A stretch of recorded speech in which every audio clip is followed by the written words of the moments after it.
ನಮಸ್ಕಾರ. MMK TV Kannada digital ಕಂಟೆಂಟ್ಗೆ ಸ್ವಾಗತ. ರಾಜ್ಯದ ಗೃಹ ಮಂತ್ರಿಗಳೇ, ಪೊಲೀಸ್ ಕಮಿಷನರ್ ಸಾಹೇಬ್ರೆ, ಈ ವಿಡಿಯೋ ನೀವು ನೋಡ್ಲೇಬೇಕು. ಯಾಕೆ ಅಂತೀರಾ? ಸಾಮಾನ್ಯ ಜನರ ಬದುಕಿನ ಮೇಲೆ ಪೊಲೀಸರ ದರ್ಪ ಎಷ್ಟು ಸರಿ ಅನ್ನೋ ಪ್ರಶ್ನೆ ಈಗ ಮತ್ತೆ ಎದ್ದಿದೆ.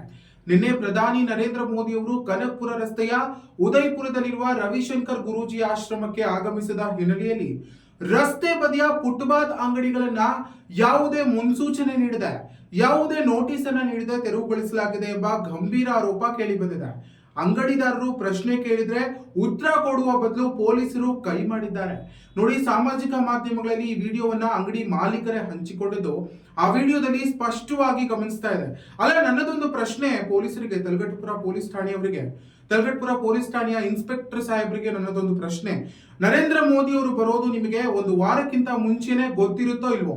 ಅವರ ಶೆಡ್ಯೂಲ್ ಕರ್ನಾಟಕಕ್ಕೆ ಆಗಮಿಸ್ತಾರೆ ಅನ್ನೋ ಶೆಡ್ಯೂಲ್ ನ ಮಾಹಿತಿ ನಿಮಗೆ ತಲುಪಿದೆಯೋ ಇಲ್ಲೋ ಅನ್ನೋದು ನನ್ನ ಪ್ರಶ್ನೆ. ಯಾಕೆ ಹಂಗಂತಂದ್ರೆ, ಅವರು ಅವರ ಕುಟುಂಬವನ್ನೇ, ಅವರ ಜೀವನವನ್ನೇ ಆ ಅಂಗಡಿ ಮೇಲೆ ನಂಬಿಕೊಂಡಿದ್ದಂಥವ್ರು. ಅವರ ಜೀವನವನ್ನ ನಡೆಸ್ತಾ ಇದ್ದಿದ್ದೆ ಆ ಅಂಗಡಿ ಮೇಲೆ ಡಿಪೆಂಡ್ ಆಗಿ.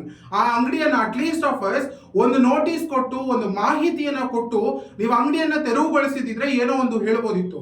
ಎಲ್ಲೋಯ್ತು ಮಾನವೀಯ ಗುಣಲಕ್ಷಣ? ಹಾಗಾದ್ರೆ ಪೊಲೀಸರ ಮಾನವೀಯ ಗುಣಲಕ್ಷಣ ಎಲ್ಲೋಯ್ತು? ಅವರ ತಂದೆ ಏನೋ ಆ ವಿಡಿಯೋದಲ್ಲಿ ಮಹಿಳೆ ಹಂಚ್ಕೊಂಡಿದ್ದಾರೆ ವಿಡಿಯೋ. ಅವರ ತಂದೆ ಹೋಗಿ, ಸರ್ ಒಂದೇ ಒಂದು ಮಾಹಿತಿ ಕೊಟ್ಟಿದ್ದಿದ್ರೆ ನಾನು ಅಂಗಡಿಯನ್ನ ನಾನೇ ತೆರವುಗೊಳಿಸ್ತಾ ಇದ್ದೆ, ಅಟ್ಲೀಸ್ಟ್ ಅಲ್ಲಿರುವಂತಹ ಐಟಮ್ ಸಾಮಾನುಗಳನ್ನಾದ್ರೂ ನಾವು ತಗೋತಾ ಇದ್ವಿ. ನೀವು 60,000 70,000 ನಾವು ಸಾಲ ಮಾಡಿ ಜೀವನ ನಡೆಸೋದಕ್ಕೆ ಅಂಗಡಿಯನ್ನ ಹಾಕೊಂಡಿದ್ರೆ, ನೀವು ಈ ರೀತಿ ಏಕಾಏಕಿ ಬಂದು ಡೆಮಾಲಿಷ್ ಅನ್ನ ಮಾಡಿದ್ರೆ ಯಾವ ರೀತಿಯಾದಂತ ನ್ಯಾಯವನ್ನ ನೀವು ಒದಗಿಸ್ತಿದ್ದೀರಾ? ಹಾಗಾದ್ರೆ ನ್ಯಾಯ ಕೊಡಬೇಕಾದಂತ ಪೊಲೀಸರ ಈ ರೀತಿಯಾದಂತ ಒಂದು ಕೃತಿಗಳನ್ನ ಎಸಗಿದ್ರೆ ನಿಜವಾಗ್ಲೂ ಅವಮಾನ ಅಂತಾನೆ ಹೇಳಬೇಕು. ಅಲ್ಲರಿ, ಏನ್ರಿ ನಿಮ್ ದರ್ಪ ಅವ್ರ ಮೇಲೆ? ಬಡವ್ರ ಮೇಲೆ ಏನ್ರಿ ನಿಮ್ ದರ್ಪ? ನರೇಂದ್ರ ಮೋದಿ ಅವ್ರಿಗೆ ಏನ್ರಿ ಗೊತ್ತಿರುತ್ತೆ ನೀವು ಈ ರೀತಿಯಾದಂತ ಕೃತ್ಯಗಳನ್ನ ಮಾಡ್ತೀರಾ ಹಂಗಂತ? ಅಭಿವೃದ್ಧಿ ಅಭಿವೃದ್ಧಿ ಅಭಿವೃದ್ಧಿಯ ಸಂಕೇತದಲ್ಲಿ ನರೇಂದ್ರ ಮೋದಿಜಿ ಅವರಿದ್ರೆ ಎಲ್ಲೋ ಒಂದು ಕಡೆ ಬಡವರ ಮೇಲೆ ಈ ರೀತಿಯಾದಂತಹ ದೌರ್ಜನ್ಯಗಳು ಹೆಚ್ಚಾಗ್ತಿರುವಂತದ್ದನ್ನೇ ನೋಡ್ತಿದ್ದೀವಿ. ಸರ್ಕಾರನೂ ಕಣ್ಮುಚ್ಕೊಂಡು ಕುಳಿತುಕೊಳ್ಳುತ್ತೆ, ಪೊಲೀಸ್ ಇಲಾಖೆನೂ ಕಣ್ಮುಚ್ಕೊಂಡು ಕುಳಿತುಕೊಳ್ಳುತ್ತೆ. ಈಗ ಅವ್ರ ಕುಟುಂಬವನ್ನ ನಂಬ್ಕೊಂಡು ನಡೆಸ್ತಿದ್ದಂತ ಅಂಗಡಿ ಡೆಮಾಲಿಷನ್ ಮಾಡಿದ್ದೀರಾ. ನೋಡಿ, ಅಂಗಡಿ ಡೆಮಾಲಿಷ್ ಮಾಡಿ ಅಟ್ಲೀಸ್ಟ್ ಒಂದು ಮಾಹಿತಿಯನ್ನ ಕೊಡದೆ, ಯಾವುದೇ ನೋಟಿಸ್ ಅನ್ನ ಕೊಡದೆ ಅಂಗಡಿ ಡೆಮಾಲಿಷ್ ಮಾಡಿದ್ದೀರಾ. ಬಡವರ ಮೇಲೆ ಏನ್ರಿ ನಿಮ್ ದರ್ಪ? ಬಡವರ ಮೇಲೆ ಯಾಕೆ ಈ ರೀತಿಯಾದಂತಹ ದೌರ್ಜನ್ಯವನ್ನ ಮಾಡ್ತಿದ್ದೀರಾ? ಆ ಮಹಿಳೆ ತಂದೆ ಮೇಲೆ ಪೊಲೀಸ್ ಸಿಬ್ಬಂದಿ ಕೈ ಸಹ ಮಾಡಿದ್ದಾರೆ. ವಿಡಿಯೋದಲ್ಲಿ ನೀವು ನೋಡ್ತಿರ್ಬೋದು. ಅವ್ರು ಹೇಳ್ತಿದ್ದಾರೆ, ಸರ್ ಮಾಹಿತಿ ಕೇಳಿದ್ದೆ ತಪ್ಪ, ಯಾಕೆ ಸರ್ ಕೈ ಮಾಡಿದ್ರಿ ನಮ್ಮ ತಂದೆ ಮೇಲೆ ಹಂಗಂತ. ಬಡವರ ಬದುಕನ್ನೇ ಬುಲ್ಡೋಸರ್ ಮಾಡುವಂತೆ ಈ ರೀತಿ ಇದೆ ಪರಿಸ್ಥಿತಿ. ಕಾನೂನು ಎಲ್ರಿಗೂ ಒಂದೇ ಆಗಿರುತ್ತೆ. ಕಾನೂನನ್ನ ಕಾಪಾಡುವಂತಹ ಪೊಲೀಸರ ಈ ರೀತಿಯಾದಂತಹ ಒಂದು ಕೆಲಸವನ್ನ ಮಾಡಿದ್ರೆ ಇನ್ಯಾವ ರೀತಿಯಾದಂತಹ ಒಂದು ಸಮಾಜದಲ್ಲಿ ನಾವಿದ್ದೀವಿ?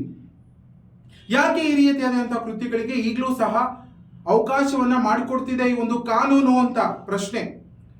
ಒಂದೇ ಒಂದು ಮಾಹಿತಿ ಬಡವರ ಹೊಟ್ಟೆ ಮೇಲೆ. ನಿಜವಾಗ್ಲೂ ಶೆಡ್ಯೂಲ್ ಗೊತ್ತಿರ್ಲಿಲ್ವಾ ನಿಮ್ಗೆ ಪ್ರಧಾನಿ ನರೇಂದ್ರ ಮೋದಿ ಅವ್ರು ಬರೋದು? ಹಾಗಾದ್ರೆ ವಿಡಿಯೋದಲ್ಲಿ ಆ ಮಹಿಳೆ ಕೇಳ್ತಾ ಇದ್ರೆ ಹೋಗಮ್ಮ ಹೋಗಮ್ಮ ಅಂತ ಹೇಳ್ತೀರಾ. ಬಡವ್ರ ಮೇಲಷ್ಟೇ ನಿಮ್ಮ ದೌರ್ಜನ್ಯ, ಬಡವ್ರ ಮೇಲಷ್ಟೇ ನಿಮ್ಮ ಕೂಗು, ಬಡವ್ರ ಮೇಲಷ್ಟೇ ನಿಮ್ಮ ಕೈ. ನಿಜವಾಗ್ಲೂ ಹೇಳ್ತಿದ್ದೀನಿ, ಬಡವರಿಗೆ ಈ ಒಂದು ಕಾಲದಲ್ಲಿ ನಿಜವಾಗ್ಲೂ ನ್ಯಾಯ ಸಿಗೋಲ್ಲ. ಇದೊಂದು ಸಣ್ಣ ಪುಟ್ಟದೊಂದು ಸಾಕ್ಷಿ ಉದಾಹರಣೆ. ನ್ಯಾಯ ಕೊಡಿಸ್ಬೇಕಾದಂತಹ ಸರ್ದಾರರೇ, ನೀವು ಈ ರೀತಿ ಬಡವರ ಮೇಲೆ ದೌರ್ಜನ್ಯವನ್ನ ಎಸಗಿದ್ರೆ ಇನ್ಯಾವ ರೀತಿಯಾದಂತಹ ಕಾನೂನ ಕಾಪಾಡ್ತೀರಾ ಸ್ವಾಮಿ? ಇನ್ಯಾವ ರೀತಿಯಾದಂತಹ ರಕ್ಷಣೆಯನ್ನು ಒದಗಿಸ್ತೀರಾ? ಪ್ರಧಾನಿಗೆ ಒಂದು ನ್ಯಾಯ, ಸಾರ್ವಜನಿಕರಿಗೆ ಇನ್ನೊಂದು ನ್ಯಾಯ. ಸಮಾಜದಲ್ಲಿ ಎಲ್ಲರೂ ಸಮಾನರು ಅನ್ನೋ ಒಂದು ಕಾನೂನಿದೆ, ನೆನಪಿರ್ಲಿ. ನಮ್ಮ ಎಂಎಂಕೆ ಟಿವಿಯ ಕಳಕಳಿ ಇಷ್ಟೇ, ಅವರಿಗೆ ನ್ಯಾಯ ಸಿಗಬೇಕು. ನ್ಯಾಯ ಸಿಗುವವರೆಗೂ ನಾವು ಹೋರಾಡ್ತೇವೆ. ನಮ್ಮ ಧ್ವನಿ ಹೀಗೆ ಇರುತ್ತೆ. ಅಲ್ಲಿವರೆಗೂ ವೀಕ್ಷಿಸ್ತಾ ಇರಿ ಎಂಎಂಕೆ ಟಿವಿ ಕನ್ನಡ.